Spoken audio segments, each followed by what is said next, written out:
नमस्कार, आप देख रहे हैं मुद्दा और मैं हूं आपके साथ दिशा बेस्ट। देश में लॉकडाउन जारी है और बावजूद इसके कोरोना के मरीज बढ़ते ही जा रहे हैं। कुल मरीजों की संख्या 82,000 के पास पहुंच गई है, जो चिंता का विषय है। ऐसे में 17 मई के बाद माना जा रहा है कि सरकार लॉकडाउन में बड़ी छूट दे सकती है। दिल्ली सरकार ने केंद्र को 17 मई के बाद बाजार, शॉपिंग कॉम्प्लेक्स और मॉल में ऑड इवन सिस्टम के तहत दुकानें खोलने का सुझाव दिया है। हालांकि सवाल ये भी है कि लॉकडाउन में ढील के बाद कोरोना की लड़ाई कमजोर तो नहीं हो जाएगी। क्या सरकार को कोरोना के कहर के बीच ढील देनी चाहिए? क्या अर्थव्यवस्था को बनाए रखने के लिए ढील देना सरकार की मजबूरी तो नहीं? देखिए ये रिपोर्ट।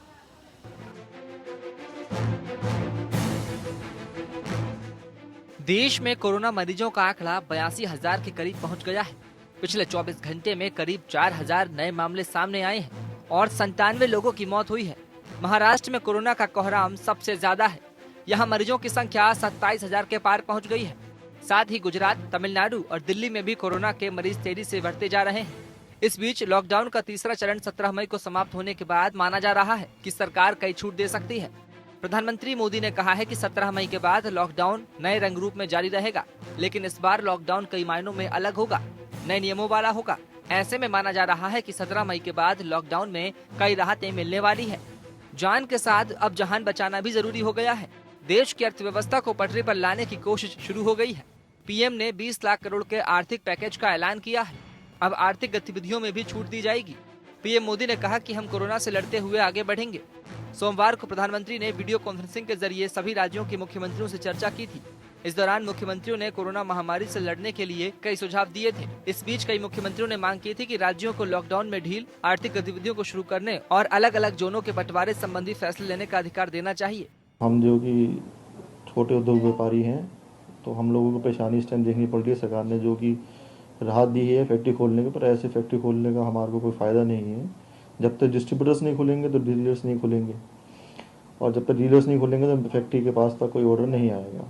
अगर खुल जाती है तो हम अपने पंखे को ठीक करा लेते हैं, गर्मी से बचेंगे। जैसे सरकार ने बड़ी कंपनियां भी खोलने का आह्वान किया था, ऐसे ही इनको खोला जाए तो बहुत अच्छा रहेगा, ताकि हम अपने पंखों कूलर को सही करा लें। दुकान खोलने की तैयारी में हूँ, मगर मेरी दुकान जो है पुलिस वाले आके बंद कर देते हैं कि जो लोगों को जो है पंखे कूलर किसी के खराब है उन्हें ठीक कर सकूं और लोगों को कुछ सहायता मिल सके मेरे को। पीएम मोदी के संबोधन के बाद कयास लगाए जा रहे थे कि अब राज्य सरकारों को ये अधिकार मिल सकते हैं। दिल्ली सरकार ने केंद्र को 17 मई के बाद बाजार, शॉपिंग कॉम्प्लेक्स और मॉल में ऑड इवन सिस्टम के तहत दुकानें खोलने का सुझाव दिया है। सीएम केजरीवाल ने कहा, हमने लोगों से राय मांगी थी, हमें 5 लाख से ज्यादा सुझाव मिले हैं। केजरीवाल के मुताबिक बहुत से लोगों ने होटल बंद रखने, लेकिन खाना लेने और होम डिलीवरी के लिए रेस्टोरेंट खुले रखने की सिफारिश की है। इस बात पर एक राय है कि hair cutting shop, spa, salon, cinema hall और स्विमिंग पूल अभी बंद ही रहने चाहिए। स्कूल भी बंद रखने की सलाह दी गई है। उन्होंने कहा कि इसको लेकर सुझाव केंद्र के पास भेजे गए हैं, लेकिन आखिर में केंद्र जो भी फैसला लेगा उसके आधार पर आने वाले सोमवार से आर्थिक गतिविधियों में छूट दी जाएगी। लॉकडाउन 3.0 के दौरान सरकार ने रेल सेवा शुरू कर दी है। अब जल्द ही विमान और दिल्ली मेट्रो सेवाएं भी शुरू हो सकती है। माना जा रहा है कि लॉकडाउन 4.0 में सरकार सार्वजनिक परिवहन सेवा में ढील दे सकती है, क्योंकि जब सरकारी और निजी कार्यालय खुलेंगे तो आवागमन की आवश्यकता होगी। लॉकडाउन के पिछले 3 चरणों का गणित समझे तो सरकार ने क्रमबद्ध तरीके से छूट का दायरा बढ़ाया है। लॉकडाउन में केंद्र सरकार ने देश के सभी जिलों को रेड, ग्रीन और ऑरेंज जोन में बांटा है। फिर उसके हिसाब से जरूरी और गैर जरूरी दुकानों को खोलने की छूट दी गई। इस बार भी संभावना जताई जा रही है कि सिर्फ रेड जोन, कंटेनमेंट जोन में ही सख्ती देखने को मिल सकती है। वहीं ऑरेंज और ग्रीन जोन में स्थिति को सामान्य करने के लिए कुछ और रियायतें दी जा सकती है। जिस तरह राज्यों में शराब की दुकानें खोली गई, वैसे ही अब अन्य दुकानों को खोलने की अनुमति दी जा सकती है। इतना तो तय है कि देश में कोरोना वायरस के बढ़ते संक्रमण को देखते हुए पूरी तरह से लॉकडाउन खत्म नहीं होगा। नियमों के तहत छूट दी जाएगी, मास्क पहनना अनिवार्य होगा, सोशल डिस्टेंसिंग जरूरी होगी। इसके बावजूद अगर कोरोना के मरीज और अधिक मात्रा में बढ़ते हैं तो इस पर काबू कैसे पाया जाएगा, ये बड़ा सवाल है। Bureau report. तो देश में लॉकडाउन जारी है और बावजूद इसके कोरोना के मरीजों की संख्या लगातार बढ़ रही है और कुल मरीजों की संख्या 82,000 के पास पहुंच गई है, जो चिंता का विषय बन गया है। और 17 मई के बाद माना जा रहा है कि सरकार लॉकडाउन में कोई बड़ी छूट भी दे सकती है। चर्चा को शुरू करेंगे, उससे पहले आपका परिचय हमारे मेहमानों से करवा देती हूँ। हमारे साथ डॉक्टर अंशुमान कुमार जुड़ चुके हैं, आप कैंसर विशेषज्ञ हैं, आपका बहुत बहुत स्वागत है सर। हमारे साथ डॉक्टर AK शुक्ला जुड़ चुके हैं, आप मेडिसिन एक्सपर्ट हैं। और फोन लाइन से हमारे साथ ये जुड़े हैं कैलाश अस्पताल अस्पताल से। सर, आपका बहुत बहुत स्वागत है। हमारे साथ प्रदीप गुप्ता जी जुड़ चुके हैं, ट्रेड एक्सपर्ट हैं आप, आपका बहुत बहुत स्वागत है। और हमारे साथ डॉक्टर रवि सिंह जुड़ चुके हैं, आप अर्थशास्त्री हैं। सर, आपका भी बहुत बहुत स्वागत है। सबसे पहला सवाल मेरा डॉक्टर अंशुमान कुमार सर आपसे है कि सर, लॉकडाउन 4 शुरू होने वाला है 17 तारीख के बाद। इसी बीच दिल्ली के मुख्यमंत्री अरविंद केजरीवाल ने ये सुझाव दिया है कि मॉल्स खोल देने चाहिए, डीटीसी बसेस खोल देनी चाहिए, मेट्रो खोल देनी चाहिए। तो इसको आप कैसे देखते हैं? एक तरफ कोरोना की महामारी है और दूसरी तरफ मॉल्स वगैरह खुल रहे हैं, कैसे देखते हैं सर इसको आप? देखिए, स्पेसिफिक मॉल, मूवी थिएटर, इसकी बात तो अलग है, क्योंकि ये कोरोना लॉकडाउन इलाज कोरोना का नहीं है, ये पहले समझना पड़ेगा। बहुत लोगों को ये कंफ्यूजन है, लॉकडाउन करने से कोरोना खत्म हो जाएगा या वायरस मर जाता है। वायरस कभी ना जिंदा होता है ना मरता है, वायरस डीएक्टिव होता है, ये इनएक्टिव पड़ा रहता है। ये जो लॉकडाउन किया जाता है 3-4 चीजों के लिए किया जाता है, मिटिगेशन, प्रिपेयर्डनेस एंड टेस्टिंग के लिए जी, जो ऑलरेडी आप 21 दिन में फर्स्ट लॉकडाउन में कर लेना चाहिए था, जो नहीं हुआ है सबको पता है। मॉल मूवी के फेवर में तो कोई भी डॉक्टर नहीं होगा कि इतनी क्राउडेड प्लेस को बढ़ावा दें, लेकिन एक्सटेंडेड लॉकडाउन के फेवर में भी एट द सेम टाइम कोई भी डॉक्टर नहीं हुआ, कोई भी एपिडेमियोलॉजिस्ट ये नहीं मानेगा कि एक्सटेंडेड लॉकडाउन सॉल्यूशन के तहत लिया जाए। इसलिए आपको प्रिवेंशन को देखते हुए, सारी तैयारियों को मद्देनजर रखते हुए आपको बाकी चीजें ट्रैक पे लानी पड़ेगी। जी सर, बिल्कुल। सर, मैं लौटूंगी आपके पास। सवाल मेरा डॉक्टर A.K. शुक्ला जी आपसे है कि देश में जीडीपी काफ़ी नीचे जा रही है और इसी को देखते हुए सरकार ये सुझाव दे रही है कि डीटीसी शुरू कर देनी चाहिए और मॉल्स शुरू कर देनी चाहिए ऑड इवन के हिसाब से। आप इससे कितने सहमत हैं? देखिए, ऐसा है कि ये बहुत इम्पोर्टेंट है और बिल्कुल खोल देना चाहिए, बस एकाएक लॉकडाउन को खोलना बहुत ही मुश्किल हो जाएगा, क्योंकि जिस तरह से आप देख रहे हैं कि पिछले एक हफ्ते में केसेस बढ़ते चले जा रहे हैं और हम उम्मीद करते हैं कि जैसे जैसे लॉकडाउन खुलेगा हमारी पब्लिक जो है वो प्रॉपर इसके जो रूल्स एंड रेगुलेशंस हैं, जैसे सोशल डिस्टेंसिंग हुई, हैंड हाइजीन हुई, प्रोटेक्टिव मास्क लगाने के लिए कहा जा रहा है, कि बहुत कम लोग कर रहे हैं और अब लोग इसको फॉलो नहीं कर रहे हैं ठीक से। तो इसलिए ये बहुत जरूरी है कि हर एक चीज को कंट्रोल रूप में खोलना चाहिए।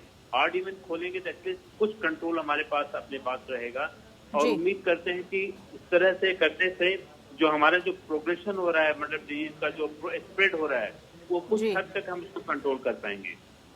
जी सर, बिल्कुल। ये बहुत जरूरी है और बहुत अच्छा स्टेप उठा रही गवर्नमेंट। इसको स्टेप बाय स्टेप ही खोलने से बेटर रहेगा, एकाएक सब कुछ नहीं खोलना चाहिए, क्योंकि उससे फिर इतना अधिक बढ़ जाएगा कि ये बियॉन्ड कंट्रोल हो जाएगा और फिर बड़ा मुश्किल होगा। लॉकडाउन करने के बावजूद भी हो फिर कंट्रोल में नहीं आ पाएगा।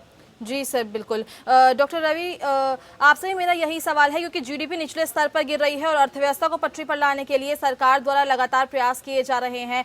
सरकार ने आर्थिक पैकेज दे दिया है, अब दिल्ली सरकार की तरफ से भी सुझाव ऐसे मिल रहे हैं, इससे आप कितने सहमत हैं?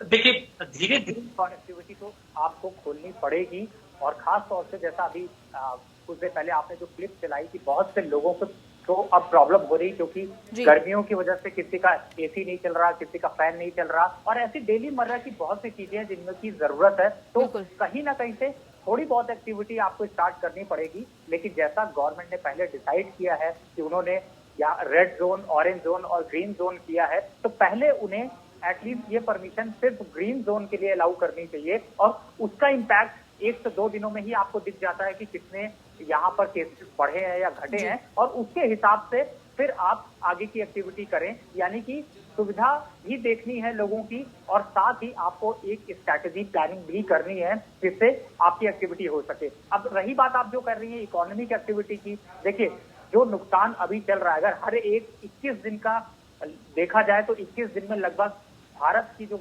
इकोनॉमी है उसको 8 लाख करोड़ रुपए का यहाँ पर नुकसान होता है जी। तो ऐसे में अगर थोड़ी बहुत एक्टिविटी स्टार्ट करने का मौका यहाँ पर दिया जा रहा है, लेकिन लोगों को जागरूक हो करके, तो मैं समझता हूँ कि एक अच्छा कदम है। लेकिन वही मैंने कहा कि पहले आपको ग्रीन जोन, फिर ऑरेंज जोन और फिर रेड जोन की परमिशन देनी चाहिए। अब कितना इसको धरती पर अमल कर पाती है दिल्ली सरकार या फिर भारत की गवर्नमेंट, वो ज्यादा जरूरी। जी बिल्कुल, मैं लौटूंगी आपके पास। सवाल मेरा प्रदीप जी आपसे है कि सरकार द्वारा जो भी श्रमिक हैं, जो भी प्रवासी मजदूर हैं, उनको उनके घर वापस भेजा जा रहा है। वहीं प्रधानमंत्री नरेंद्र मोदी आत्मनिर्भर भारत की बात कर रहे हैं, लेकिन जब प्रवासी मजदूर अपने घर चले जाएंगे, जहां वो रहते हैं, अपने राज्य चले जाएंगे, जो कारखाने खुल रहे हैं, जो दुकानें खुल रहे हैं, उधर काम कौन करेगा? फिर क्या लगता है आपको? बड़ा अच्छा सवाल किया आपने। देखिए, एक तरफ तो सरकार मजदूरों के लिए ट्रेन चला रही है, सुविधा दे रही है जाने के लिए, दूसरी ओर सरकार लॉकडाउन खोलने की बात कर रही है। तो देखिए, कहीं ना कहीं दिक्कत तो आएगी, लेकिन ये भी एक मजबूरी है सरकार के सामने। इस समय बहुत बड़ा चैलेंज है कि मजदूरों को भी, क्योंकि काफी समय से इतना बड़ा देश है, लगभग 65 से 70 लाख मजदूर ऐसे हैं जो एक राज्य से दूसरे राज्य में गए हैं।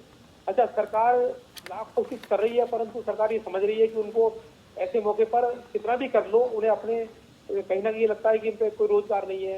इस तरीके से उनको समाज से भी लोग भी खाना खिला रहे हैं, आप सड़कों पे देख रही हो, लेकिन फिर भी उन्हें लगता है कि अपने घर में जाके, अपने राज्य में जाकर के कुछ ना कुछ काम कर लेंगे।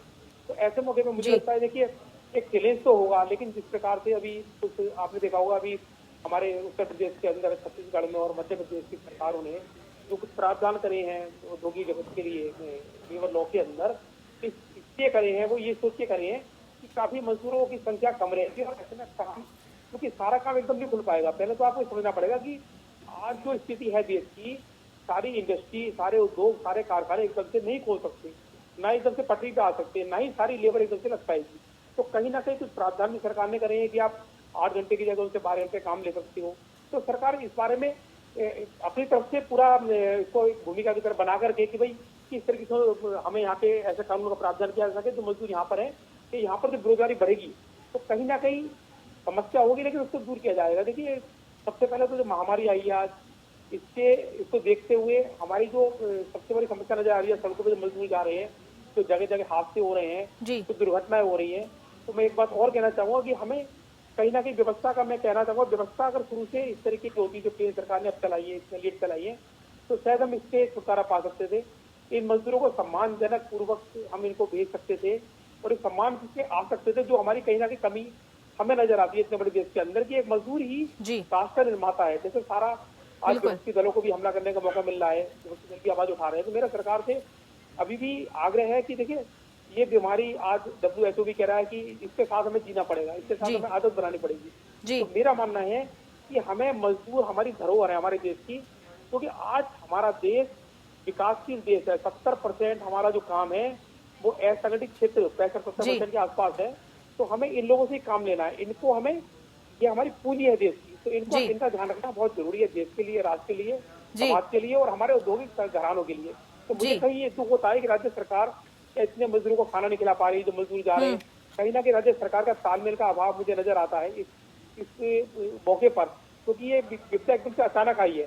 तो कहीं ना कहीं सरकार को हम एकदम से पूरा दोष नहीं दे सकते, लेकिन कहीं ना कहीं व्यवस्था का तालमेल का अभाव नजर आया है इसके अंदर। तो ये व्यवस्था को अच्छा दुरुस्त किया जाए ताकि इनकी जो है दिक्कतें हमें आगे ना उठानी पड़े। जी प्रदीप जी, मैं आपके पास लौटूंगी। डॉक्टर रवि सिंह, आप कुछ कहना चाह रहे हैं? जी बिल्कुल, मैं प्रदीप जी की बात से बिल्कुल सहमत हूँ। और दिशा जी, सबसे बड़ी बात यहाँ पर ये है कि आप जब सब मजदूरों को ये सुविधा दे रहे हैं और साथ ही कह भी रहे हैं कि आप अपने यहाँ पे जाना चाहते हैं तो चले जाएं, तो वापस से आपको कारोबार स्टार्ट करना बहुत मुश्किल होगा। और इस समय कारोबार के हिसाब से अगर देखें तो 60% तक जो है वो कारोबार में डिमांड और सप्लाई में गिरावट देखने को मिली है। तो मुझे ऐसा लगता है कि यहाँ पर सरकार को आगे आके ये कहने के बजाय कि आप घर वापस जाइए, आप ये कहिए कि आप यहाँ रहिए, हम आपका क्या जो कारोबार है उसको स्टार्ट करने की सोच रहे हैं, और उसके बाद जब जरूरत पड़ेगी तो आप लोग यहाँ नहीं होंगे तो आपकी इनकम यहाँ पर कम होगी। इस तरीके के स्टेटमेंट की ज्यादा जरूरत है सरकार की तरफ से, ना कि ये स्टेटमेंट कि आप अपने घर जाना चाहते हैं तो जाए, क्योंकि घर जाके उनके पास वापस से कोई काम नहीं है। आप वापस से फिर कुछ दिन बाद आप कहेंगे कि नहीं, आपको वापस आना है और शहर में काम करना है। क्योंकि हरियाणा गवर्नमेंट का आप एग्जाम्पल ले लीजिए, जहां पर कि 1 लाख लोगों ने ये कहा है कि हमें वापस हरियाणा में आना है क्योंकि वापस से काम शुरू हो गया, वो अपने गांव में नहीं रहना चाहते। तो इस तरीके की सिचुएशन फिर से सरकार के लिए दुविधाजनक होगी और ऐसे में कोरोना वायरस और फैलेगा। अगर इस तरीके की चीजों को यहाँ पर थोड़ा सा रोकते हैं और सरकार जिस तरीके से स्टेटमेंट दे रही, चाहे वो स्टेट गवर्नमेंट हो या फिर सेंट्रल गवर्नमेंट हो, उनको यहाँ पर कामगारों को भरोसा दिलाने की बहुत ज्यादा जरूरत है कि आपको सब्सिडी भी यहाँ पर मिल रही, जैसे कल जो जी। एक नेशन कार्ड की बात की गई। तो इस तरीके की चीजें अगर करते हैं तो एक कॉन्फिडेंस डेवलप होगा, तो लोग जाने के बजाय काम में शुरू करेंगे और उससे इकोनॉमी को काफी हद तक सपोर्ट मिलेगा। जी बिल्कुल। मैं लौटूंगी आपके पास डॉक्टर अंशुमान जी। सवाल मेरा आपसे है कि लॉकडाउन ज़रूर एक कामगार तरीका है कोरोना को रोकने का या फिर कोरोना को एक तरह से लोगों से दूर करने का, लेकिन अगर देश में कोरोना मरीजों की संख्या हमारी लाख के पास तक पहुंचने वाली है तो इस समय ढील देना कितना सही है सर?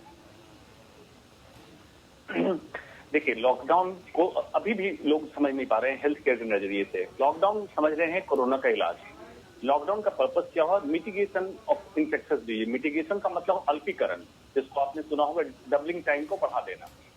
डबलिंग टाइम इसलिए बढ़ाया जाता है कि टाइम बाय करें, आप उस समय तैयारी कर लें जी। अस्पताल की तैयारी, सप्लाई चेन मैनेजमेंट की तैयारी। जैसा अभी अर्थशास्त्री और ट्रेड एक्सपर्ट कह रहे थे कि मजदूर तो आपके फर्स्ट लॉकडाउन से पहले चले गए या फर्स्ट लॉकडाउन के दरमियान चले गए, उनकी तैयारी कि आप लेबर एंड वेजेस को कैसे रोक सकेंगे जब लॉकडाउन होगा, इन सब की तैयारी नहीं की गई। कोई भी एक अगर संक्रामक बीमारी आपके देश में आई, इसका मतलब क्या पूरा देश पैरालाइज हो जाएगा? नहीं होना चाहिए था जी। तो लॉकडाउन के कारण आपने क्या किया? सारी स्वास्थ्य व्यवस्था को, अर्थव्यवस्था को, सबको दांव पे लगा दिया। ये तैयारी नहीं होती है। तैयारी का मतलब होता है हर होलिस्टिक अप्रोच। आज कैंसर के मरीज का इलाज कहाँ होगा, किडनी के कहाँ होगा, कार्डियक का कहाँ होगा, कुछ भी तैयारी नहीं है जी। कोरोना का संक्रमण आपने देख लिया, लॉकडाउन के बाद भी बढ़ता चला गया। अभी ट्रेड को स्टार्ट करने के बाद भी मजदूर आपके घर जा रहे हैं। तो अभी जो खोलने की बात आप कर रहे हैं, आप खोलें या ना खोलें, जितने नंबर्स को बढ़ना है वो बढ़ेगा। ये जरूर है, लॉकडाउन आप बढ़ाते चले गए तो क्या हुआ? जो नंबर आपको 3 महीने या 2 महीने पहले दिखता, वो नंबर आज दिख रहे हैं। जो नंबर आज दिखना है वो आगे दिखे। आप लॉकडाउन बढ़ा लेंगे तो नंबर दिखना है, क्योंकि अब वायरस आपके कंट्री में आ चुका है। सबको आज या कल इन्फेक्ट होना है। मेजॉरिटी एसिम्प्टोमेटिक इन्फेक्ट होकर निकल जा रहे हैं, इसलिए कोई खतरे की जरूरत नहीं है। माइनॉरिटी जो होंगे हमारे 2% 3% जिनके खतरा है, उनके लिए हमें तैयारी रखने की जरूरत है। इसलिए lockdown is not the extended lockdown is not the solution of corona. जी।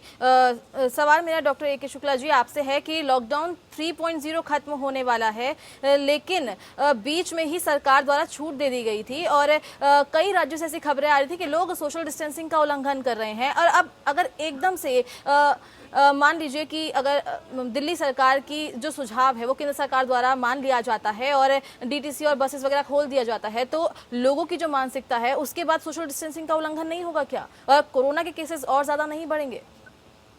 देखिए, ऐसा है कि पीछे जो हमारे चीफ मिनिस्टर साहब ने कहा है कि जो लॉकडाउन के बाद जो हमने प्रिपरेशन की, हम फुल्ली प्रिपेयर्ड हैं इस समय। हम कोई भी कितने नंबर ऑफ केसेज होंगे हम उसको टैकल कर सकते हैं। हमारे हॉस्पिटल्स रेडी हैं, हमारे आईसीयू रेडी हैं, हमारे पास वेंटिलेटर्स हैं, हमारे पास डॉक्टर्स हैं, सब कुछ हमारे पास समय रेडी है। और अब इसको हम धीरे धीरे करके फेज वाइज हम इसको खोलना चाहिए। अगर हमको इसको खोलेंगे नहीं तो जिसको हम कहते हैं हर्ड इम्यूनिटी, धीरे धीरे वो डेवलप करेगी। हमारे यहाँ इतनी मॉर्टेलिटी रेट है नहीं, जिसके लिए हमको बहुत कुछ डरने की जरूरत नहीं है। और अगर हम इसको प्रॉपर सोशल डिस्टेंसिंग, हाइजीन और प्रोटेक्शन करते हैं तो हम इसको बहुत केयरफुली इसको हैंडल कर सकते हैं। लेकिन लोगों को समझना पड़ेगा, जैसे अभी डॉक्टर अंशुमान ने कहा कि lockdown is not a solution to corona virus. ये तो हमारी प्रिपरेशन के ऊपर है। तो this is for preparation, not for the cure of the corona virus. तो इसलिए इट्स इम्पोर्टेंट लाइक हमको लॉकडाउन खोलना चाहिए और ये बहुत पहले खोल देना चाहिए था, बट विद वार्निंग दैट अगर लोग नहीं ध्यान देते हैं, एक हमने गाइडलाइंस बना ली है, अगर उस पर लोग नहीं जाएंगे, उसको फॉलो नहीं करेंगे तो वो सफर करेंगे। बट उसके लिए हम बिल्कुल तैयार हैं, हमारी गवर्नमेंट तैयार है, हमारे सब कुछ इंफ्रास्ट्रक्चर तैयार है और everything is ready. So we must open the lockdown and we start the following the rules and regulations of lockdown and for the corona how to prevent it. जी बिल्कुल सर। मैं लौटूंगी आपके पास। सवाल मेरा प्रदीप गुप्ता जी आपसे है कि अगर स्वास्थ्य डॉक्टर अंशुमन आप कुछ कहना चाह रहे हैं? जी। जैसे डॉक्टर शुक्ला ने कहा, बिल्कुल सही पॉइंट आउट किया कि तैयारी हमने हेल्थ केयर स्वास्थ्य सेवाओं में कर ली है। मतलब कोरोना का संक्रमित मरीज आएगा तो हमें किस तरह का हैंडल करना है, किस तरह वेंटिलेटर की व्यवस्था या बेड की व्यवस्था है। लेकिन देखिए, अभी तैयारी जैसे ट्रेड एक्सपर्ट कह रहे थे खोलने की जरूरत है। क्या हमने तैयारी करी है? ट्रेड में जो लोग काम करेंगे उनको किस तरह से डिस्टेंसिंग करना है? आपको मालूम है, मास्क लगाना बेसिक चीज एक डॉक्टर तो एमबीबीएस में ट्रेन हो जाता है, सर्जन ट्रेन हो जाता है पीपी किट लगाने के लिए, गाउन पहनने के लिए। एक कॉमन पब्लिक को जब कहेंगे कि हाथ धोना है या मास्क लगाना है, मास्क का सही लगाने का तरीका आज भी हिंदुस्तान में मेजॉरिटी लोग नहीं जानते हैं। मास्क के अंदर सरफेस को टच करते हैं। तो आज भी क्या इंडस्ट्री हमारी ट्रेन हो चुकी, इंडस्ट्री के वर्कर ट्रेन हो चुके, इंडस्ट्री के एम्प्लॉय सारे ट्रेन हो चुके। जब लॉकडाउन खोलेंगे तो क्या व्यवस्था रखें ताकि अति गंभीर होने वालों की संख्या कम से कम रहे और हमारी जितनी तैयारी है उसमें ही इनको एडजस्ट कर लिया जा सके और महामारी की तरह ना हो। ये बहुत एक फाइन लाइन है, इसको समझने की जरूरत है। जी सर, बिल्कुल सर। मैं लौटती हूँ आपके पास। सवाल मेरा प्रदीप गुप्ता जी आपसे था कि अगर स्वास्थ्य मंत्रालय की गाइडलाइंस के साथ दिल्ली के मुख्यमंत्री अरविंद केजरीवाल के सुझाव मान लिए जाते हैं तो व्यापार जगत की अगर हम बात करें तो जान आ सकती है व्यापार जगत में दोबारा? देखिए कोई चीज जब पटरी से उतर जाती है ना, जिससे रेलगाड़ी उतर की पटरी से फिर चढ़ाने में टाइम लगता है। देखिए व्यापार पूरा उतर गया है लॉकडाउन होने के कारण, और आपने देखा होगा कितने मजदूर जा चुके हैं, किस तरीके से व्यापार को पटरी पे लाना है। अच्छा, एक बात मैं और कहना चाहूंगा कि हमारी अर्थव्यवस्था जो है वो पहले से मंदी के दौर में चल रही थी, यानी कि अब हुई है मंदी है। पहले से हमारी ग्रोथ रेट 4.5% पे थी, आपने देखा था। तो मेरा मानना है कि आज गिरती अर्थव्यवस्था के अंदर हमें कोरोना वायरस एक महामारी के रूप में आ गया। तो आज आप जो सवाल कर रही हैं कि एकदम से जाना जाएगी, ऐसा कुछ नहीं है। देखिए हमें लॉकडाउन खोलना पड़ेगा, जैसे हमारे मेडिकल एक्सपर्ट भी कह रहे हैं कि लॉकडाउन जो सरकार ने करा था वो सरकार की मजबूरी थी कि ना तो हम पे इतनी किट थी, ना हम पे इतने साधन थे, ना इतने मास्क थे, ना हम प्रिपेयर थे, ना हमारा उद्योग जगत जानता था, ना आम आदमी जानता था हम कैसे इससे बचाव कर पाएंगे। आज मेरा मानना है इसमें एक बात और भी है कि आज मीडिया के माध्यम से, सरकारी तंत्र के माध्यम से, जैसे अभी हमारे डॉक्टर साहब कह रहे थे कि लोगों को यही नहीं पता कि मास्क कैसे लगाया जाता है, किट कैसे पहनी जाती है। तो इस सबके ऐड आने चाहिए, किस तरीके से ट्रेडर की कैसे सैनिटाइज का सही तरीका है, क्योंकि तरीका सही नहीं पता होगा तो कैसे करोगे। जैसे कल को जैसे कोरोना वायरस का पता नहीं कब तक रहेगा, तो ये तो हमारे एजुकेशन में आ जाएगा, कल को हमारी लाइफ में आ जाएगा, हमारी लाइफ का पार्ट होगा। तो आज कहीं ना कहीं सरकार को अभी से हर तरीके के जैसे सरकारी ऐड आते हैं कि भाई किस तरीके से आप इससे बचाव रखें, इससे दूरी बना के चलिए। आज भी हमारे समाज की जो मानसिकता है, आज 3-3, 4-4 दिन आदमी को बुखार जाता है पर वो बताता नहीं है। सरकारी अस्पतालों से डरता है जाने के लिए। आम आदमी को जो है ना आज कोरोना टेस्ट कराने से डर लगता है। तो मेरा मानना ये कहीं ना कहीं लोगों के अंदर एक भावना जागृत हो, देश के प्रति, समाज के प्रति, लोगों के प्रति, कि हम अपने आप को आगे लाएं। अगर हमें कोई बीमारी है हम डरे नहीं, हम इसके नहीं। तो जैसे दिल्ली सरकार प्राइवेट अस्पतालों को खोलने की वो कर रही है, तो मेरा मानना है कि आज हमें विदेश से सीखना पड़ेगा, बाहर की कंट्री से, कि प्राइवेट अस्पतालों को भी हमें चालू करना पड़ेगा कि वहां भी आदमी दिखा सके, क्योंकि हर आदमी ना प्राइवेट में जा सकता, ना गवर्नमेंट में जा सकता, ना पे इतनी सुविधा है। तो मेरा मानना है एक तो लोगों में डर खत्म होगा, दूसरे लोगों को जागरूकता होगी कि आपको इसको टेस्ट कराने में कोई डर नहीं है। दूसरे समाज के अंदर मैंने देखा है कि कोई आदमी जाता है, कोई एम्बुलेंस आती है तो लोग वीडियो बनाते हैं, लोग उससे भी डरते हैं कि यार कोरोना हम पॉजिटिव हो गए तो पता नहीं क्या हो गया, हमारा बहिष्कार हो जाएगा समाज के अंदर, हमसे लोग बात नहीं करेंगे, हमारे लिए लोग क्या सोचेंगे। तो मेरा मानना है इन सवालों को हमारे ज्यादा डर रहा है, इससे ज्यादा कैजुअलिटी हो रही है। तो इसको आम तरीके से लो, जैसे और वायरस आए चले गए, HIV आया वो चला गया, एड्स आया वो चला गया, ये छोटा सा वायरस है। अगर आप इसको डरोगे नहीं, मेरा मन में काफी लोग डर के मारे मर रहे हैं, बहुत से कूद के मर रहे हैं, बिल्डिंग से कूद के मर रहे हैं। तो आज बहुत जरूरत है जागरूकता फैलाने की, मीडिया के थ्रू, समाज के थ्रू, और हमारे सरकार से भी मैं आग्रह करूंगा कि वो केवल स्टेटस नहीं, पूरे आम जन के अंदर इसको ऐसा जागरूक कर दें कि कुछ नहीं है ये कोरोना, भाई ये तो आपसे बहुत कम कैजुअलिटी है इसके अंदर, और वायरस की तरह है, इसको इतना ज्यादा चढ़ा के ना दिखाया जाए, ना समझाया जाए, ना इसके बारे में बहुत ज्यादा वो हो।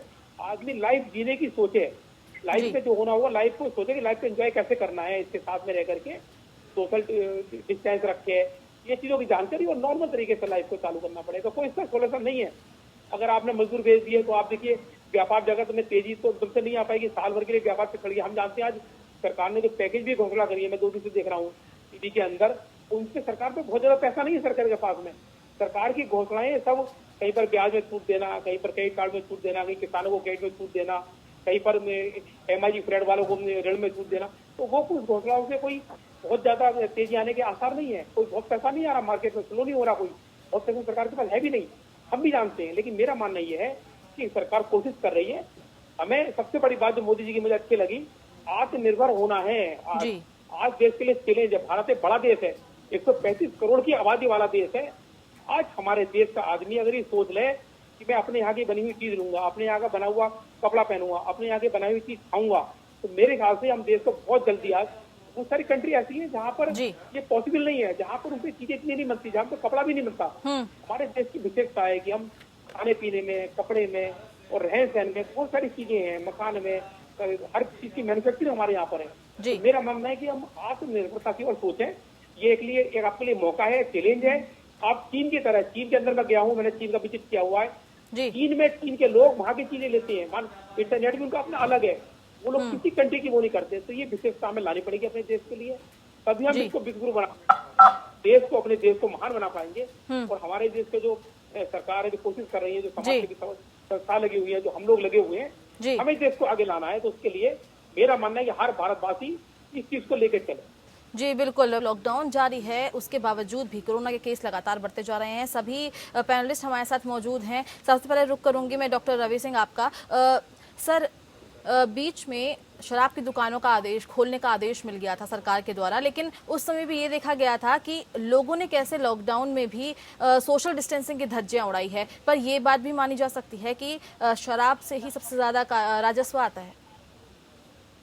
देखिए, राजस्व तो आता है और सरकार के पास इस समय अगर पैसा इकट्ठा करने का जरिया है तो वो सिर्फ दो ही तरीका है कि पेट्रोल और डीजल के दाम बढ़ाएं और जो इस तरीके की जैसे शराब है, इन सब में टैक्स इतना बढ़ा दें, क्योंकि इंडस्ट्री से टैक्स ले नहीं सकते और किसी चीज में आप टैक्स की जो है वो बढ़ा नहीं सकते, नहीं तो गवर्नमेंट को यहाँ पर दिक्कत होगी। लेकिन जैसा आप दिल्ली गवर्नमेंट की अगर बात करें, जिस तरीके से अभी अरविंद केजरीवाल जी ने एक सर्वे किया, पब्लिक से पूछा कि हम खोलें या नहीं खोलें, मुझे बहुत इस चीज को लेकर के बहुत हताशा होती है। क्योंकि देखिए, सबसे बड़ी बात है, अभी आपने इससे पहले ममता जी को देखा होगा या फिर दूसरे और राज्यों में देखा होगा, सभी एक दूसरे को टालने पे लगे हुए हैं। जैसे कि जो मजदूर हैं, जो यहाँ से पैदल 700, 800, 1000 किलोमीटर तक पैदल जाकर अपने घर जा रहे हैं, उनके लिए कोई परिवहन की व्यवस्था कराने के बजाय यहाँ पर टीवी चैनल्स पे आपने बहुत से लोगों को देखा होगा ये बोलते हुए कि उनकी जिम्मेदारी थी, इनकी जिम्मेदारी थी। तो मुझे कहीं ना कहीं तो ये भी एक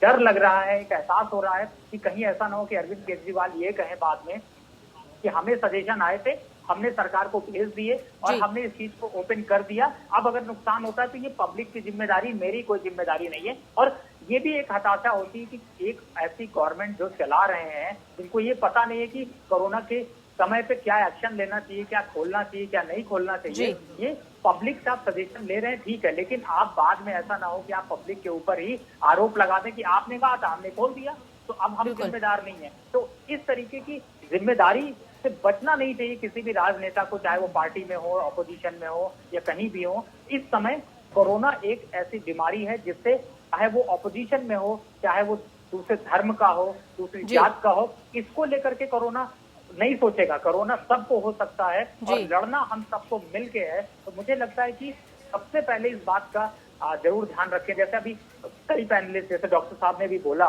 कि लोग लगाते हैं, मास्क लगाते हैं, लेकिन आपने देखा होगा थोड़ी देर बाद लगाने के बाद वो नीचे कर लेते हैं, या फिर पुलिस को देखा तो लगा लिया और फिर हटा दिया। तो ये समझिए कि जान आपकी है और जहान आपके, अगर आपको जान बचानी है तभी आप जहान में हैं, और अगर आपकी जान ही नहीं होगी तो आपका परिवार कितना परेशान हो सकता है। तो ये जिम्मेदारी आप समझें और इसको समझते हुए लॉकडाउन जो कराया जा रहा है वो सिर्फ एक आपको प्रैक्टिस थी, एक बताने के लिए कि सरकार भी तैयारी कर ले और आम आदमी भी इस चीज को समझ ले। ये नहीं कि लॉकडाउन ओपन कर दिया, हम एक आम आदमी की तरह, अब हमारी कोई जिम्मेदारी नहीं, सब चीजें ओपन हो जानी चाहिए, ऐसा ना सोचें।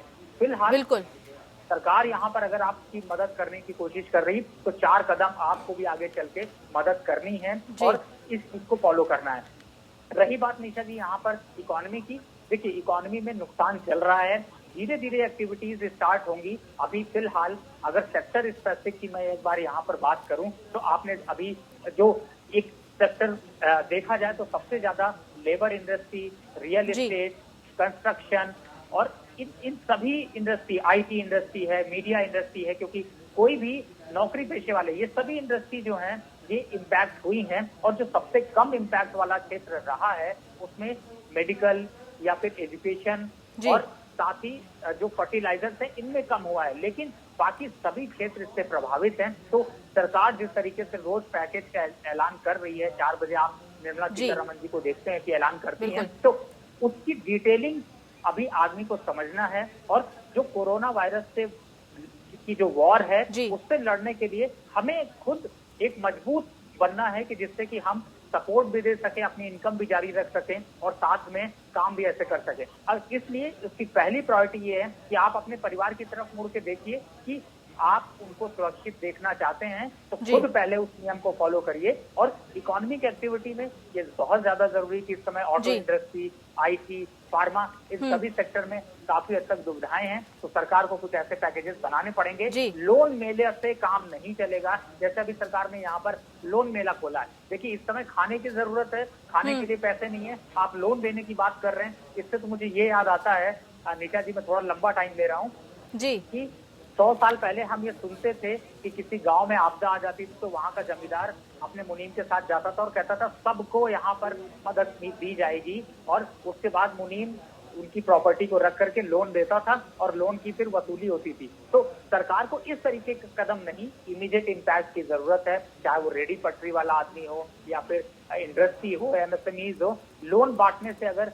सबको सोल्यूशन मिलता तो जरूर मिल जाता। थोड़ा सा यहाँ पर एक जरूरत है कि आप कैश किसी भी तरीके से पब्लिक तक पहुंचाएं और उन लोगों को ज्यादा पहुंचाएं जो अभी डे टू डे एक्टिविटी में है। जैसे डे टू डे एक्टिविटी की बहुत से लोग सैनिटाइजर बना रहे हैं, बहुत से लोग मास्क बना रहे हैं, ऐसी इंडस्ट्री को यहाँ पर ज्यादा सपोर्ट करने की जरूरत है। बिल्कुल सर, मैं लौटूंगी आपके पास। सवाल मेरा डॉक्टर अंशुमान जी आपसे है कि कोरोना के केस तो सर बढ़ रहे हैं, लेकिन सरकार के पास क्या वैकल्पिक उपाय है कि कोरोना भी थोड़ा कम हो सके और लोगों पे फैले भी ना?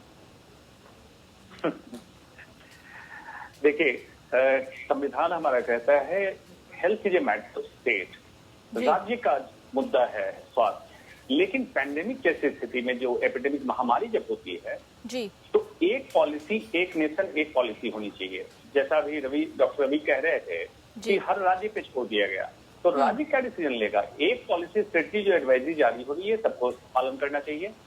दूसरी बात, अभी जैसे ट्रेड खोलने की बात जब चल रही है तो उससे मैं बता देता हूँ, आपको जान के आश्चर्य होगा, सारे दर्शक भी आश्चर्य में रहेंगे। आपने देखा होगा लेजर थर्मोमीटर से टेम्परेचर चेक किया जाता है स्क्रीनिंग मेथोडोलॉजी के तहत जी। शुरुआती दौर में तो सही था, लेकिन जब हिंदुस्तान में सरकार का आंकड़ा आया कि 100 में से 80 लोग एसिम्प्टोमेटिक रह रहे हैं, मतलब बिना लक्षण के आ रहे हैं, मतलब 80 लोगों को आप चेक करके छोड़ रहे हैं कि कोरोना नहीं है, और 20 लोग जिनको टेम्परेचर हो सकता हो या पहले 5 दिन में हो तो ना भी हो, उसको मानते हैं कोरोना है। तो ये तो मेथोडोलॉजी ही गड़बड़ है। तो कोरोना के संक्रमण फैलने को कैसे रोकेंगे? लेजर थर्मामीटर से अगर ट्रेड खोलेंगे, मूवमेंट खोलेंगे, तो क्या टेस्टिंग ही एक तरीका हो सकता था? अभी तक टेस्ट की कैपेसिटी हमारी इतनी बढ़ जानी चाहिए थी कि इंडस्ट्री अगर ओपन हो रहा है, जितने वर्कर आएंगे उनका टेस्ट करके कोरोना नेगेटिव डिक्लेयर करके तब इंडस्ट्री ओपन करनी है। हमारे पास तैयारी नहीं है। तो बैलेंस अप्रोच होना चाहिए। देखिए, स्वास्थ्य सेवा एक ऐसा है जिसमें सोशल इंजीनियरिंग, संविधान, कानून और सारी अर्थव्यवस्था सबको सम्मिलित करके एक डिसीजन लेना होता है। कोई IAS ऑफिसर बैठ के इसका डिसीजन नहीं कर सकता है जी। जो क्लिनिकल प्रैक्टिस पे डॉक्टर शुक्ला समझ सकते हैं इस बात को, उनका फीडबैक, अर्थशास्त्री का फीडबैक, ट्रेड एक्सपर्ट का फीडबैक, मीडिया का फीडबैक, सबको मिला के तब हम इसको सारी व्यवस्था को एक जमीन पे ला सकते हैं जी। जी बिल्कुल सर, मैं लौटूंगी आपके पास। सवाल मेरा डॉक्टर AK शुक्ला जी आपसे है कि जब से लॉकडाउन हुआ है तब से लोग घर में बैठे हैं और लोगों को बाहर निकलने के लिए अब लोगों का हो रहा है कि उनको बाहर निकलना है कैसे भी करके, और अगर इसी बीच में मॉल्स या कुछ भी पब्लिक प्लेस खोल दी जाए, चाहे वो ऑड इवन करके ही क्यों ना हो, ये भी तो हो सकता है कि एक भारी तादाद में लोगों की भीड़ बाहर निकल जाए, क्योंकि लोगों को घर से बाहर निकलना है और 50 से ज्यादा दिन घर पे रहना उन लोगों के लिए शायद थोड़ा मुश्किल था। हाँ, बिल्कुल सही बोल रही हूँ। जो जितने लोग हम देखते हैं, लोग आते हैं, सबका यही कहना है कि डॉक्टर मैं इस 50 दिन से घर में बैठा हूँ और मेरे को साइकोलॉजिकल इफेक्ट आने लगा है, मुझे लगता है मेरा दम घुट रहा है, मैं किसी जेल में बैठा हूँ। बिल्कुल। तो ये बहुत बड़ी समस्या आ रही है। और जैसे ही लॉकडाउन खुलेगा, जैसे हम कहेंगे एक मॉल खुला है, तो लोग से भागने की तैयारी करेंगे, बाहर जाएंगे, निकलेंगे। लेकिन सबसे हम यही कहना चाहेंगे कि आप जाइए, लेकिन अपने सोशल डिस्टेंसिंग, अपने नाम को बिल्कुल प्रोटेक्ट करके रखिए, नहीं तो ये फैलेगी, इसको कोई रोक नहीं सकता। ये हमारे DNA में जाने वाला है अब वायरस, और हमारे साथ ही रहेगा। जैसे बाकी बीमारियां हैं, जैसे स्वाइन फ्लू हो गया, डेंगू अभी आने वाला है, तो बाकी बीमारियां जैसे आती हैं, ये भी हमारे साथ ही रहेगा, ये खत्म नहीं होगा। लेकिन फिलहाल इसके से बचने के लिए जितनी गवर्नमेंट ने कोशिश की है, जितना आपको लॉकडाउन में 50 दिन का जो इस तरह से कंटेनमेंट करके रखा हुआ है घर में, उससे आगे उसको बिगाड़िए मत। उसको कहते हैं कि अपने proper rules and regulation follow करिए, जिससे कि ये आगे न बढ़ने पाए। ये पब्लिक के हाथ में है, गवर्नमेंट इसमें कुछ नहीं कर सकती, कोई कुछ नहीं कर सकता, क्योंकि आगे अभी बढ़ेगा। ये जहाँ की जून की मंथ है, जून और जुलाई में खाली कोरोना नहीं होगा, उस समय डेंगू भी आ जाएगा, उस समय मलेरिया भी जाएगा, उस समय और भी बीमारियां आ जाएंगी। तो बड़ा मुश्किल हो जाएगा कि इसको हम कैसे डिफ्रेंशिएट करें, कैसे करें, और क्या हमारे पास इतना इंफ्रास्ट्रक्चर है कि हम सबको ट्रीट कर सकें। तो मेरी पब्लिक से यही एक विनती है कि वो अपने को कंटेनमेंट में रखें। ठीक है, 50 दिन रुके थे तो आपकी हेल्थ के लिए था वो ये लॉकडाउन, लेकिन अब इसको जो है धीरे धीरे करके लोग निकलें और फुल प्रिकॉशन के साथ निकलें। मेरा तो सिर्फ यही कहना है। जी सर, बिल्कुल। डॉक्टर अंशुमान जी, आपसे मेरा सवाल ये है कि लगातार जो भी हमारे पैनलिस्ट हैं वो यही कह रहे हैं कि लोगों को मास्क लगाना या फिर सैनिटाइजर से हाथ धोना, ऐसा लगता है कि सरकार उनसे ज़बरदस्ती कुछ काम करवा रही है। जैसे अगर मोटर व्हीकल एक्ट के हम लोग बोलते हैं कि हेलमेट लगा लो, तो लोगों को लगता है हेलमेट लगाना सरकार के लिए अच्छा है, उनकी जान के लिए अच्छा नहीं है, सरकार के लिए अच्छा है। ऐसे लोग सैनिटाइजर और मास्क के लिए भी कर रहे हैं। सर, आप दर्शकों के लिए आप बता दें कि ये मास्क लगाना कितना ज़्यादा ज़रूरी है और सैनिटाइजर से बार बार खुद का हाइजीन सही रखना कितना ज़रूरी है। बिल्कुल, देखिए, डायरेक्टिव ये हमारे ड्यूटी ऑफ द सिटीजन में आर्टिकल 51A हमारा कहता है डेवलप साइंटिफिक टेम्पर। तो जब तक हम इस समस्या को पब्लिक तक पहुंचाने में साइंटिफिक टेम्पर का इस्तेमाल करेंगे तो पब्लिक अवेयर होगी। साइंटिफिक टेम्पर ये कहता है कि hygiene should be part of your life. तो सफाई आपके जीवन का एक हिस्सा होना चाहिए। तो जीवन का हिस्से से क्या मतलब है? सैनिटाइजर नहीं है तो साबुन पानी से हाथ धोना है। किसी भी सरफेस को टच करने के बाद, लिफ्ट हो, दरवाजा हो, हैंडल हो, टेबल हो, कोई भी काम करते हैं उसके बाद हाथ धोना है। फेस मास्क किससे लगाना है? आप अपने ड्रॉपलेट्स को दूसरे के जाने से रोक सकते हैं और दूसरे के ड्रॉपलेट्स को अपने ऊपर आने से रोक सकते हैं, इसलिए लगाना है। और सोशल डिस्टेंसिंग एक्चुअल शब्द नहीं होना चाहिए था। अमेरिका में इससे बात भी चली, फिजिकल डिस्टेंसिंग मतलब शारीरिक दूरी। आप दूर से खड़े होकर बात करें ताकि एक दूसरे के संक्रमण से बच सके। इसका पालन आपको करना ही पड़ेगा। ये आपके डेमोक्रेसी में हर समय यही होता है, बायलैटरल। सरकार भी आपके लिए काम करे, आप भी सरकार के लिए काम करें, और ये हमारी सुरक्षा के लिए है। और आपने बिल्कुल सही उदाहरण दिया कि हेलमेट लगाना, सीट बेल्ट लगाना। सिमिलरली स्वास्थ्य के लिए अभी के दौर में मास्क लगाना, हाथ की सफाई, अपने वातावरण की सफाई रखना आपका हिस्सा है, जीवन का हिस्सा है। इसको पालन करना पड़ेगा। इसको आप एक न्यू नॉर्मल लेके अपनी लाइफ का चलिए, इससे आप बच नहीं सकते हैं। और फियर साइकोसिस नहीं डेवलप करना एट द सेम टाइम कि ऑब्सेस्ड होकर हाथ बार बार सैनिटाइज करें या कुछ करें, ऐसा नहीं करना है। फियर साइकोसिस नहीं चाहिए। इसको एक नियम की तरह पालन करें। जैसे आप टॉयलेट जाके हाथ धोते हैं तो आप समझ लीजिए कोरोना हर जगह है, आप उसको टच कर रहे हैं तो हाथ धो लें। जी बिल्कुल सर। सर, मैं लौटूंगी आपके पास। सवाल मेरा प्रदीप गुप्ता जी आपसे है कि सरकार ने ढील दे दी है, व्यापारियों की तरफ से अगर बात की जाए तो व्यापारी कितना तैयार हैं कि वापस वो अपना व्यापार खोल सके? सोशल डिस्टेंसिंग और फिजिकल डिस्टेंसिंग जैसे सर कह रहे हैं उसको फॉलो कर सके, सैनिटाइजर, मास्क, इन सब के साथ कैसे अपना व्यापार वापस शुरू कर पाएंगे? प्रदीप जी। जैसे डॉक्टर साहब कह रहे हैं ना कि आज व्यापारी की मजबूरी है, उसको मास्क पहनना जरूरी है, आवश्यकता है, उसको हाथ धोने जरूरी है, सैनिटाइज करना जरूरी है। वो देख रहा है, पूरे वर्ल्ड की रिपोर्ट देख रहा है किस तरीके से लोग इससे परेशान हैं, मर रहे हैं, केस बढ़ते जा रहे हैं। तो कहीं ना कहीं व्यापारियों में क्या, आम आदमी में डर है, और डर से ही आदमी को संभलना पड़ता है। जैसे अमेरिका का आपने हाल देखा, स्पेन का हाल देखा, आपने इटली का हाल देखा। ऐसा नहीं है कि लोगों में डर नहीं है, डर के आगे ही। जैसे अभी ये बात हो रही थी कि हेलमेट जो पहनते हैं वो सरकार के हमारे पहनते हैं, लेकिन अंदर से आदमी के अंदर डर, अब समझदारी, जो लॉकडाउन करा है, इतने दिन आदमी घर बैठा है, तो कहीं ना कहीं उसको डर पैदा हो गया कि मुझे कैसे कैसे सावधानी रखनी है, अपनी जान के प्रति हर आदमी सजग है। लेकिन जहां तक व्यापार की आप बात कर रही हो, तो भाई व्यापार के लिए तो व्यापारी आतुर है ही, क्योंकि व्यापार बंद हो गया तो कब तक घर बैठ के खाएगा? वो तो बेकार होता जा रहा है। तो घर में कुछ वो नहीं है, घर में क्या करेगा पूरे दिन बैठ करके? तो कहीं ना कहीं काफी लंबा समय हो गया है। पर मेरा मानना है इसके अंदर कि देखिए, आप 40 दिन का राशन घर में रख सकते हैं, 40 दिन का सामान घर में जोड़ के रख सकते हैं। तो अगर व्यापार हफ्ते में 2 दिन भी एक दुकान खुल जाती है, 3 दिन में खुल जाती है, तो काफी है। हमारे देश में बहुत तेजी नहीं है, बहुत तेजी वाला व्यापार अभी नहीं है हमारे देश में। इस समय हमारे देश बहुत बड़ा व्यापार केंद्र है, बहुत सारी दुकानें हैं यहाँ पर। हफ्ते में हर दुकान को 2 या 3 दिन खुलने का मौका मिले, इससे डिस्टेंस भी बना रहेगा, उनका काम भी चलता रहेगा और उनकी आवश्यकता पूर्ण होती रहेगी, आवश्यकता की पूर्ति होती रहे। इस समय अपने आप को बचाना भी है और व्यापार भी करना है। इस समय कमाई की ना सोचे आदमी, अपनी जान को, अपने परिवार को, अपने समाज को, अपने देश को बचाने की बात करें, अपने राष्ट्र को बचाने की बात करें, व्यापार हमेशा के लिए। तो मेरा मानना है कि इसके अंदर अगर व्यापार खोला जाए, जैसे ऑड इवन की बात कर रहे हैं, मैं तो बल्कि उससे भी आगे बढ़ के सोच रहा हूँ, हफ्ते में 2 दिन दुकान खुल जाए। इतनी दुकानें हैं एक क्षेत्र के अंदर, 100 दुकानें हैं, 500 दुकानें एरिया के हिसाब से। अगर वो दुकानें हफ्ते में 2 दिन खुल जाएंगी तभी उनका काम चल जाएगा। तो मेरा तो मानना है कि 2 दिन या 3 दिन मैक्सिमम आदमी को मौका मिले, हर आदमी को यही होना चाहिए, ताकि व्यापार भी चले और आदमी उसमें काम भी चलाता है। बिल्कुल। मैं लौटूंगी आपके पास डॉक्टर A.K. शुक्ला जी। सवाल मेरा आपसे है कि जैसे प्रदीप गुप्ता जी भी बोल रहे हैं कि लोगों के मन में डर है कोरोना को लेकर। सर, डर तो है, लेकिन डर से ज्यादा घातक बीमारी है। बीमारी से कैसे लोगों को बचाया जा सकेगा? डर से तो लोग खुद का कुछ केसेस ऐसे भी आ रहे हैं कि लोग डर से कभी आत्महत्या कर रहे हैं या कुछ भी चीजें करते हैं। लेकिन डर को कम करना है और सावधानी बरतनी है। यहाँ पर लोगों को कैसे ये समझाया जाएगा सर? देखिए, मैं आपको यही बताना चाहता हूँ, जो वर्ल्ड फिगर है उसमें ये कहता है कि जो साइंटिफिक नॉलेज हमारे पास अभी तक है कोरोना के बारे में, वो ये है कि 96% लोग अपने आप ठीक हो जाते हैं। 96%, जिसमें कोई ट्रीटमेंट की जरूरत नहीं। अगर आप खाली घर में रह करके क्वारंटाइन करते हैं 14 दिन का, तो बीमारी अपने आप खत्म हो जाती है जी। बाकी रहे जो 4 से 5%, उसमें खाली 1-2% ऐसे होते हैं जिनको वेंटिलेटर की जरूरत पड़ सकती है। तो ये बीमारी तो हर एक बीमारी में चलता है। स्वाइन फ्लू आया था तो उसमें ये सेम टाइप ऑफ थिंग्स है। इसके अंदर सिर्फ एक ही प्रॉब्लम है कि ये रेस्पिरेटरी वायरस के थ्रू होती है। तो इसका जो is 10 times more faster than other infection, मतलब 10 बार औरों को लग सकता है। इसका बस यही एक डर है। इसलिए कहा जाता है कि अगर मास्क लगाएंगे, अगर अपने रेस्पिरेटरी सिस्टम को प्रोटेक्ट करेंगे, तो किसी को डरने की जरूरत नहीं है। इसमें किसी को कुछ नहीं होगा और कोई प्रॉब्लम नहीं आएगी।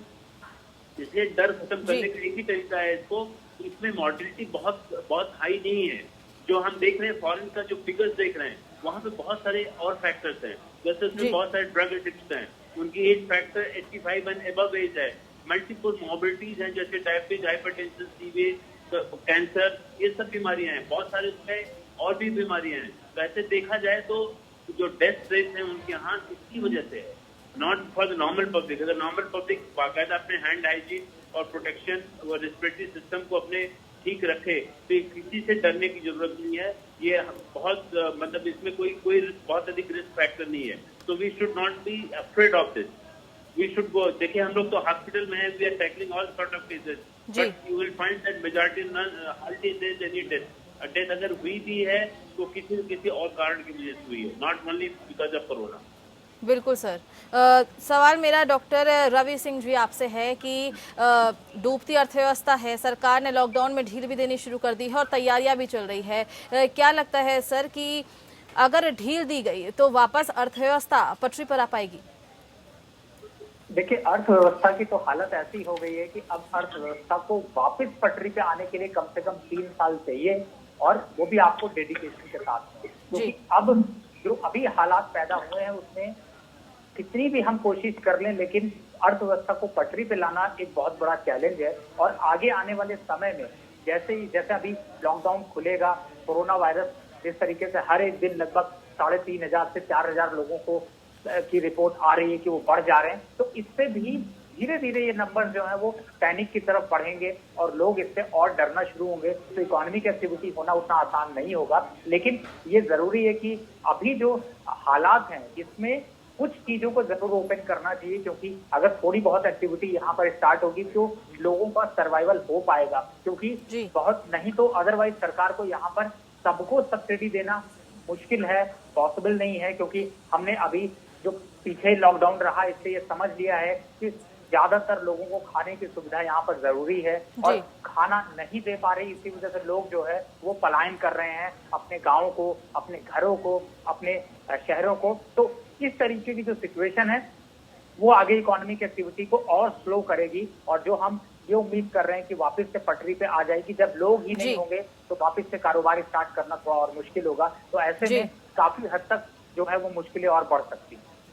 जी बिल्कुल सर। सवाल एक और मेरा आपसे ये है कि कृषि क्षेत्र में छूट दी गई है, तो क्या लगता है कि कृषि से थोड़ा तो अर्थव्यवस्था में जान फूंक पाएगा कृषि? देखिए, बिल्कुल आपने निशा जी यहाँ पर ठीक बोला है। इस समय ज्यादा जरूरी है कि हम, क्योंकि हमें आगे खाने देना, तो फूड सिक्योरिटी बहुत ज्यादा जरूरी है। और अभी हाल फिलहाल में जिस तरीके से मौसम बदला है, यूपी में आपने देखा कि किस तरीके से बारिश हो रही है और इसकी वजह से भी काफी नुकसान हुआ है। और मैं एक आंकड़ा यहाँ पर देना चाहूंगा कि लगभग 96 से 98 मिलियन टन गेहूं की पैदावार होती है और अभी जो बारिश हुई है उसमें कम से कम 20% जो गेहूं है उसकी फसल यहाँ पर खराब हुई, क्योंकि वो कट के खेतों में लगी हुई थी और उसको प्रेशर नहीं किया गया या फिर उसको जो है वो गोदाम तक नहीं पहुंचाया जा सका। तो इसलिए बहुत ज्यादा जरूरी है कि अगर हमें आगे फूड सिक्योरिटी देनी है तो कृषि को काफी हद तक सपोर्ट देना पड़ेगा। और मुझे लगता है इसी कदम को आगे यहाँ पर निर्मला सीतारमण बढ़ा रही हैं, जिससे कि यहाँ पर कृषक यानी कि जो किसान है उन सभी को यहाँ पर मदद मिल सके। बिल्कुल सर, वक्त की कमी है क्योंकि एक छोटा सवाल मेरा डॉक्टर अंशुमन कुमार जी आपसे है। जैसे प्रदीप गुप्ता जी ने बोला था कि लोगों में डर है कोरोना को लेकर, वहीं डॉक्टर ए के शुक्ला जी ने भी यही बोला कि 96% लोग खुद ही सही हो जा रहे हैं। तो ऐसा लगता है कि स्ट्रेस लेने से भी लोगों को थोड़ा सा कोरोना के प्रति जो डर है वो बढ़ता जा रहा है। शायद स्ट्रेस कम होगा, लोगों में डर कम होगा, तो शायद कोरोना से जल्द लोग निजात पा पाएंगे। बिल्कुल, देखिए फिर मैं वही कहूंगा, साइंटिफिक टेम्पर, जो वैज्ञानिक मनोविचार डेवलप करने की जरूरत है। और डॉक्टर शुक्ला ने बिल्कुल आंकड़े के साथ समझा दिया आपको। 96 से 97% लोग तो ऐसे ही ठीक हो जा रहे हैं। उन 97% में से 80%, मतलब 100 में से 80 लोग एसिम्प्टोमेटिक, लक्षण भी नहीं आता है। तो मतलब हो सकता है जिससे आप 100 लोगों को गिनती करें तो उसमें कई लोगों को लक्षण नहीं आए और ठीक भी हो चुके हों। इसलिए डरने की जरूरत नहीं है। लॉकडाउन खुलने से एक फायदा जरूर होगा कि लोगों को अकल इतनी आ गई है किस तरह से डिस्टेंस मेंटेन करो, किस तरह से सैनिटाइजेशन करो, और लोग एक मेंटल रिलैक्सेशन में आएंगे। जो घर पे फियर साइकोसिस, जेल की फीलिंग आने लगी है, इससे बाहर निकलेंगे और लगेगा कि ये भी आम फ्लू की तरह एक फ्लू था, जिससे कुछ लोग अति गंभीर समस्या में चले जाते थे। अब कोई डरने की जरूरत नहीं, सब कुछ नॉर्मलाइज हो रहा है और ये मीडिया के माध्यम से भी सब तक पहुंचना चाहिए। जी, आपका बहुत बहुत शुक्रिया, आप सभी मेहमानों का बहुत बहुत शुक्रिया हमारे साथ जुड़ने के लिए। और देश में लॉकडाउन के बावजूद भी कोरोना के केस जारी हैं, लेकिन जिस तरह से हमारे पैनलिस्ट ने बताया कि 96 से 97% लोग ऐसे हैं जो मेंटल स्ट्रेस में हैं, जो खुद ही सही हो रहे हैं। तो मेंटल स्ट्रेस हमको कम लेना है और लगातार सैनिटाइजर और मास्क का तो उपयोग हमें करना ही है। इसी के साथ हम कोरोना से जंग जीत पाएंगे। और मुद्दा में बस इतना ही। खबरें लगातार जारी है। नमस्कार।